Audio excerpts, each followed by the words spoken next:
Irmão tem que amar irmão, sempre, porque a família do meu marido era muito estranha, assim, sabe? Não tinha amor de irmão. É assim, se um irmão, eu acho assim que um irmão, se tiver que ajudar o outro irmão, assim, um é pedreiro. Eu acho que o irmão tem que fazer de graça lá para o irmão, né? Eu sempre pensei isso. E eles não, tinha que pagar primeiro para depois trabalhar para o irmão. Eu achava aquilo muito feio. Eu não tinha irmão, não entendia. E aí eu sempre falava isso, né? Eu falava assim, irmão tem que amar irmão, irmão tem que amar irmão. Então a mãe sempre dizia assim, uma frase que a gente não esquece, irmão tem que amar irmão. Quando a gente tinha algumas diferenças, ela pegava uma cadeira, punha um de frente com o outro e disse assim, enquanto não abraçar e não beijar, não pode ir para a rua brincar. Minha avó foi muito guerreira. Minha avó, ela abriu mão 100% da vida dela para criar os netos. Eu sou o primeiro, Silvio, Sandra, Simone, Sandra e Danilo. Nossa, não perdi a conta, hein? Irmão tem que amar irmão. Isso era uma frase que a gente sempre escutava, assim. E vai muito de encontro ao que eu falei, né? Essa questão de ter construído isso e hoje a gente ser bastante unido. Né? Mas ele era paizão, viu? Podia beber, mas ele era paizão. O meu pai, ele trabalhava na prefeitura, então ele trabalhava com serviço de poda, de áreas, jardim, esse tipo de coisa na cidade de São Paulo. Mas ele teve, assim, durante a nossa infância, um cara que trabalhava demais. Depois logo ele aposentou, né? Depois de um tempo ele aposentou, mas saía cedo também, bem cedo. Sim, foi tudo muito suado para todos. Nunca perdeu um dia de trabalho, isso marcava. E a melhor fase da nossa vida é 3 anos que ele fica livre do álcool. Que aí fala assim, pô, agora eu tenho realmente um pai, e foi onde a gente se aproximou bastante. A gente teve que trabalhar cedo. Eu comecei a trabalhar com 11 anos e com carteira assinada já. Meu pai faleceu, eu era muito novo, não tenho lembrança. Quantos anos você tinha? Tinha 7 anos. Eu tenho, acho que 2 lembranças do meu pai, assim. A gente era tão pobre, ter uma lapiseira é uma coisa assim que era fora da nossa realidade. E minha mãe viu eu fazendo lição à noite com essa lapiseira. Ela me levou na escola, me fez entrar na sala onde eu peguei essa lapiseira, mostrar a carteira de onde eu peguei e devolver. Ah, não deixava? Não deixava. E a senhora foi lá? Eu ia junto devolver. Foi um dos dias mais vergonhosos da minha vida. Eu tinha 9 anos. E eu nunca mais esqueci isso. Então, apesar de ser muito pobre, todos nós, o senso de certo e errado foi uma criação muito rigorosa nesse sentido, entendeu? De pessoas, assim, eu lembro uma passagem, eu numa feira, né, e eu pego um carretel de linha de uma barraca.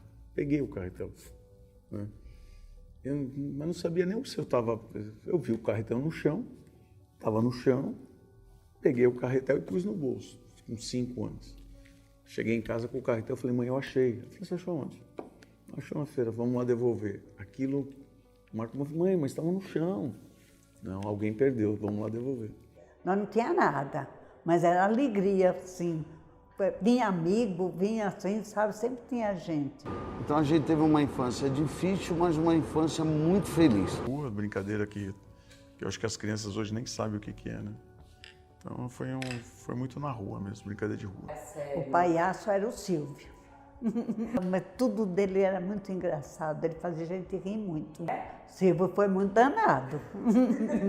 Nem posso falar que a mulher dele me come. A gente tem uma história que é muito engraçada e de vez em quando ela lembra, né?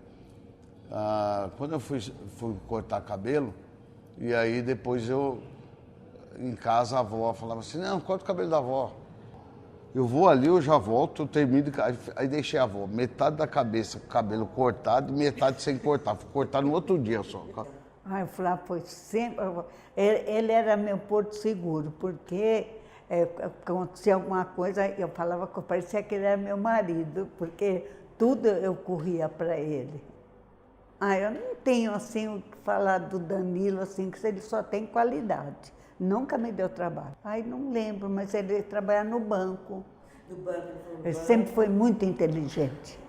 A minha história é um pouquinho diferente dos meus irmãos, né? Eu começo a trabalhar com 10 anos numa mercearia lá, tomava conta da geladeira de sorvete. Posso falar em 10 anos hoje, né? Uma criança de 10 anos. Nesse momento, a minha irmã conhece uma pessoa, ele já trabalhava com reciclagem, a gente gostou da ideia da reciclagem, começou, o Silvio veio em mim e a gente, vamos fazer? Vamos começar.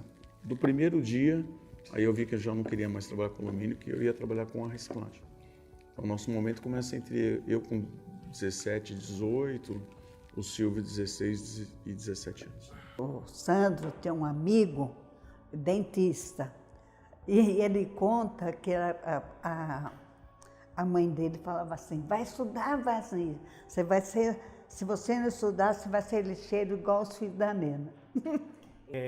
Se você não estudar, você vai ficar igual os filhos da Nena, pegando lixo.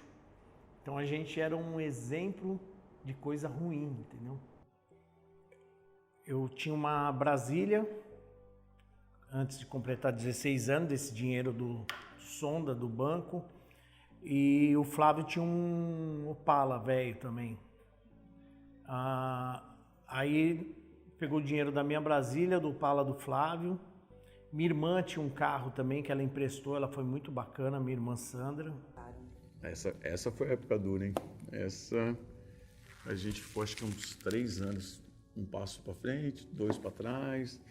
Teve alguns momentos que a gente pensou em desistir. E o Silvio, num momento que nós tivemos dificuldade, ele para de trabalhar e vai cortar cabelo, né? E aí tivemos fases bem complicadas, incêndio, uma série de coisas. Então a gente achava realmente que o ramo não ia chegar em lugar nenhum. E nós compramos um caminhão velho. E aí eu fiquei um pouco ainda no banco, porque na época trabalhar em banco era uma coisa boa, né? Era difícil de você entrar, era um bom emprego. Mas depois eu saí antes de completar 16 anos e fui trabalhar também no depósito.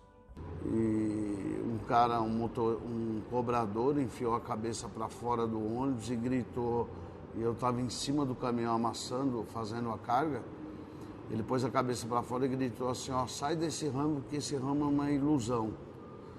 E a gente foi embora com aquilo. Quando eu cheguei em casa, no outro dia eu falei com meu irmão e a gente ficou com aquele negócio na cabeça, que a impressão que tinha é que não ia levar a lugar nenhum.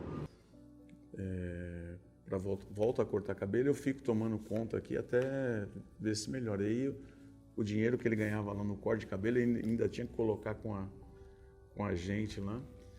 E foram anos de bastante luta, assim, porque era muito novo, a gente tinha muito... no Brasil era feito reciclagem era feito só por pessoas sem condições financeiras, que aqueles carroceiros, né?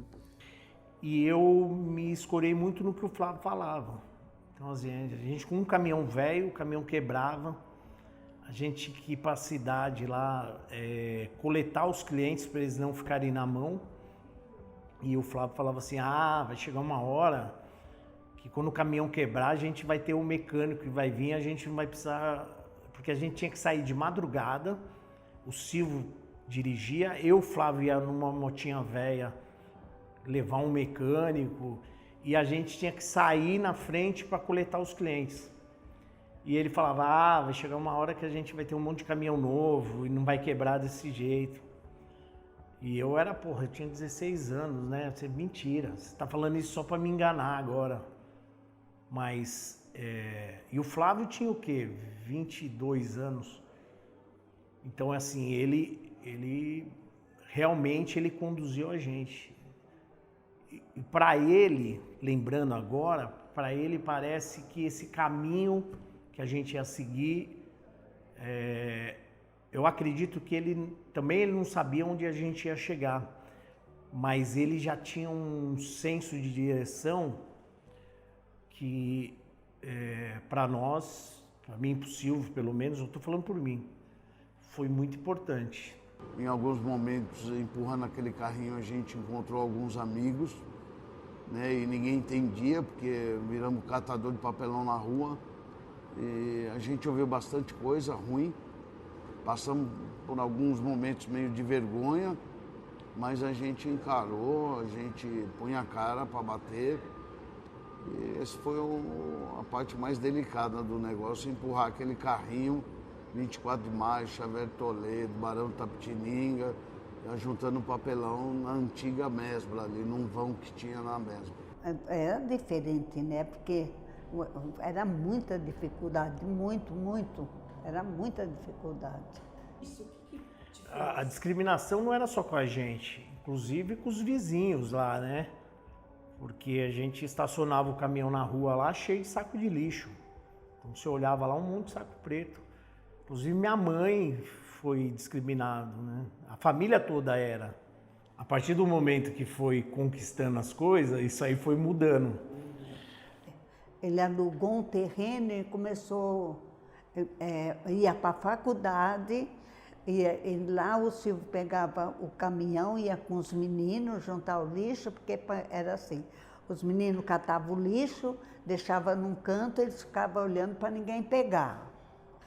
Ia pondo, aí o Flávio ia para a faculdade, se trocava no banheiro da faculdade, quando todo mundo saía para pôr a roupa, ia até de madrugada catando lixo. Eles trabalhavam, mas eles eram tudo felizes, assim, ria muito, a gente brincava muito. Foi assim, duro de dinheiro, né? Mas assim, eles não me deram desgosto assim para mim, não. E eu tenho um sonho no sábado, de sábado para domingo, a gente escolhia lá o material de uma maneira. Eu tive um sonho e falei, vou mudar o jeito de escolher o material. E a gente jogava o papel, pegava o papel branco e colocava numa barrica. E falando assim, parece uma coisa tão boba.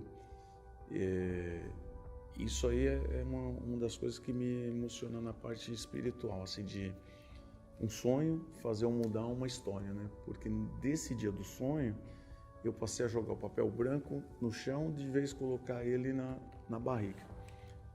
Parece uma coisa boba, mas a quantidade que cai no chão é muito maior do que você pega na barrica. E o papel branco é o que tem mais valor agregado.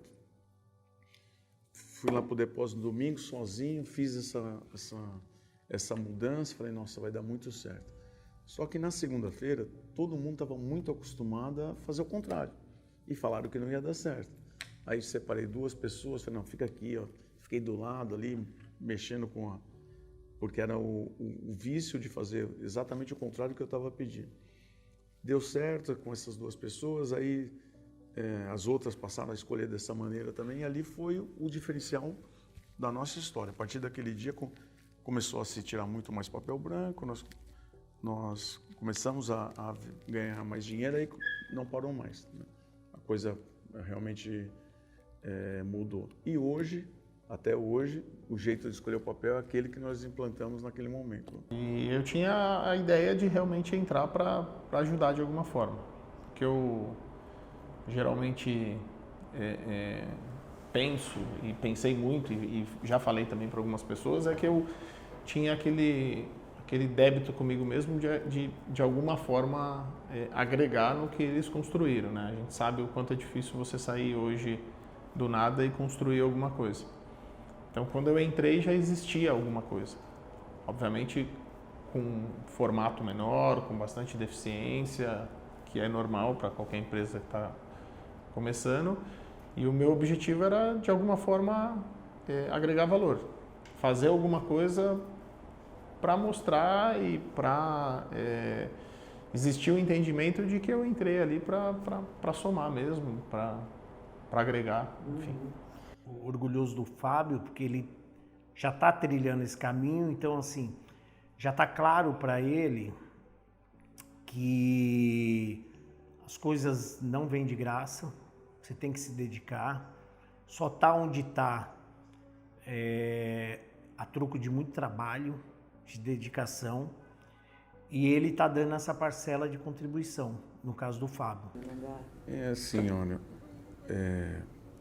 é É inexplicável a sensação de um pai junto com o filho em várias situações. Dentro de um estádio, quando sai um gol e você abraça ele, tanto é que antes eu queria que todo mundo fosse palmeirense, hoje eu não. Pai e filho tem que ser do mesmo time, porque o primeiro dia que eu abraço o Lucas dentro do estádio é inexplicável. Hoje ele trabalhando comigo, parece que eu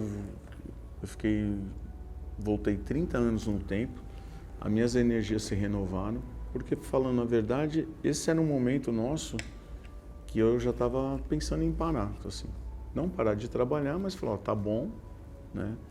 E aí vem essa nova geração, já tinha o Danilo cheio de garra, agora vem o Lucas, eu voltei 30 anos para trás e agora eu quero conquistar novos horizontes junto com ele. E o legal é que eu acho que ainda tem um tempo de transmitir alguma coisa que eu possa tentar ajudar ainda. Eu estou muito feliz, tem um sobrinho meu, que eu sou apaixonado, o Lucas, está trabalhando com a gente. E eu vejo nele a nova geração vindo, mas que ele não tem nenhum tipo de afetação, tipo assim, eu já estou lá em cima, não. Eu vejo ele batalhando, ele ralando. O legado que veio da família, a gente tem uma família que todos os irmãos são muito trabalhadores e isso parece que já foi passando para os filhos da gente. Hoje, se você me perguntar o que eu penso dos meus filhos a respeito da empresa,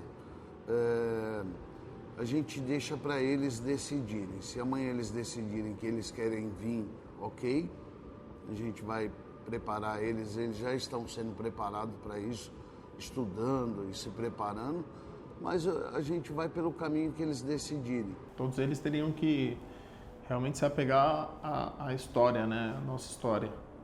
Fazer as coisas que são corretas, primeiramente, né? Acho que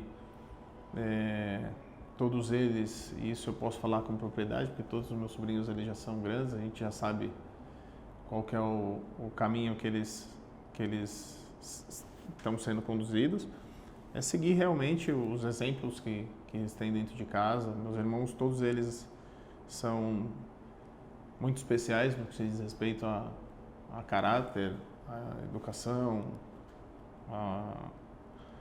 a profissional. Valorizar a família, né? Acima de tudo. Questão de respeitar essa história que a família passou, que os meus irmãos, que a gente, que minha mãe, que todo mundo construiu. E se apegar realmente a esses bons exemplos que a gente deixou aí. Bom, sem demagogia, eu nunca tive na minha cabeça que meus filhos iam perpetuar alguma coisa da empresa. Eu sempre tive comigo que eles têm que ser felizes. Evidente que a gente está acompanhando agora a chegada do Lucas e depois tem as meninas e futuramente meus sobrinhos, mas o objetivo meu com meus filhos é educação, não só uma educação de escola, mas uma educação como um ser humano, uma pessoa melhor, e eles fazerem o que eles quiserem para ser feliz, né? Isso é o que eu prego no meu dia a dia. Coincidiu de hoje o Lucas estar comigo, estou super feliz dele estar com a gente, eu acho que meus irmãos também estão, a gente está começando uma sucessão e depois vem os outros sobrinhos, mas o principal objetivo, tanto com meus filhos quanto dos meus irmãos, é que eles sejam felizes. A gente teve uma infância muito difícil, porque não tinha outra. Será que a gente vai ser tão rigoroso quanto os nossos pais foram? Naquilo de que você pode dar, mas será que você tem que dar? Isso são escolhas que a gente tem que fazer. Então, uma mensagem para eles é o seguinte: é a história dos avós deles e dos pais, que foi essa luta.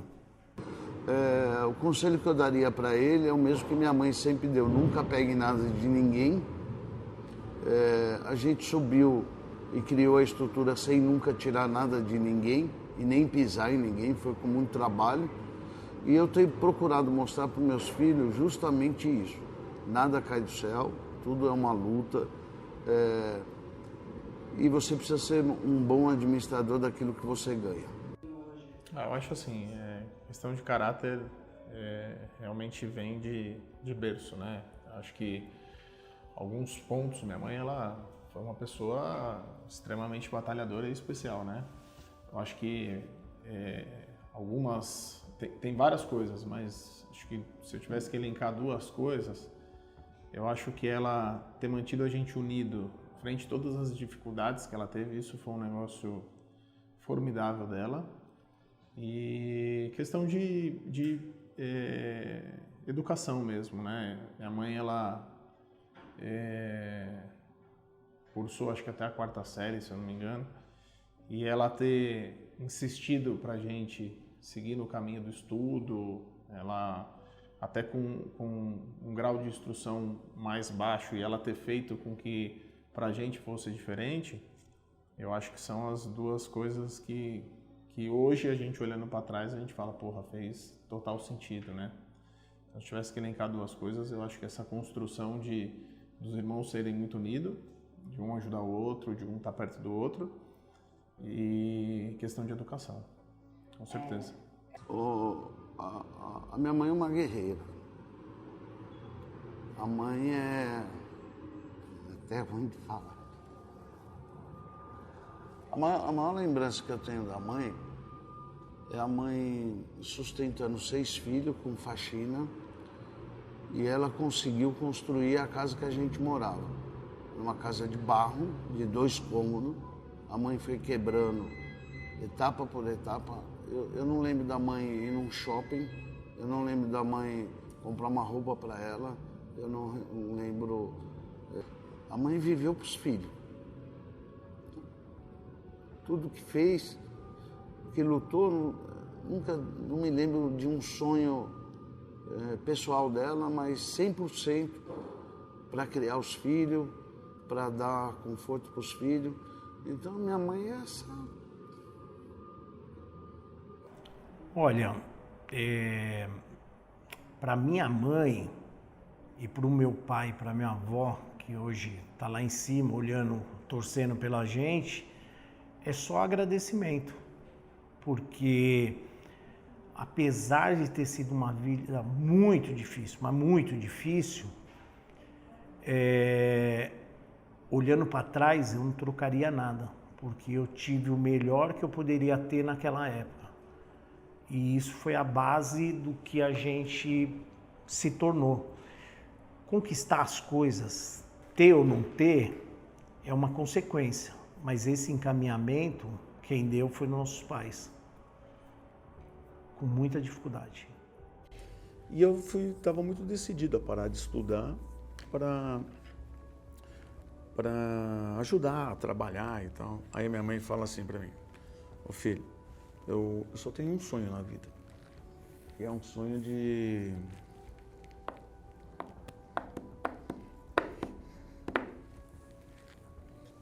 Daí a minha mãe vem e fala: filho, eu tinha falado de parar de estudar, que eu queria trabalhar. Ela falou: ó, eu quero que um filho meu faça a faculdade. Eu acho que tem que ser você, porque você é o que está mais à frente. E nessa época eu já era meio pai de família, já tinha assumido o posto que meu pai tinha deixado ali, então. E foi muito engraçado que a dificuldade de fazer a faculdade nunca foi realmente de estudar. Era uma dificuldade de pagar e tal. Aí eu faço a primeira fase da FUVEST, passo, e fui fazer a segunda, e sei lá se era uma falta de informação, fazendo a segunda fase da FUVEST, eu descubro que o curso era integral, que eu não ia poder trabalhar. Fiz a primeira prova e já não queria fazer a segunda, chego e estava ainda fazendo engenharia.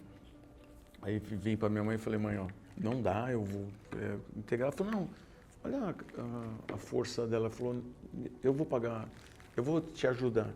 Falei: não, mãe, eu preciso de um curso à noite. Eu errei e ela também entendeu que não daria, e ela falou assim: então qual é o curso que você vai fazer à noite?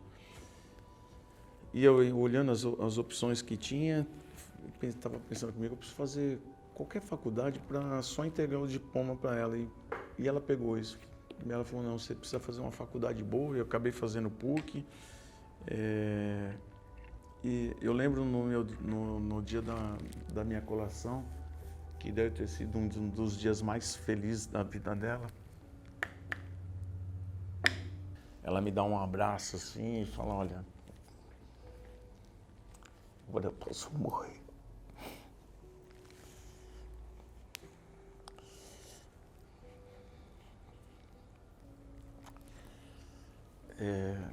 Caramba, fazia muito tempo que eu não conseguia chorar. Que lindo. Então, assim, a história dela, assim, no meu dia da colação, foi um dia mais do que a própria formatura, que ela estava muito feliz. Foi um dia que ela fala assim, ó, tô realizado.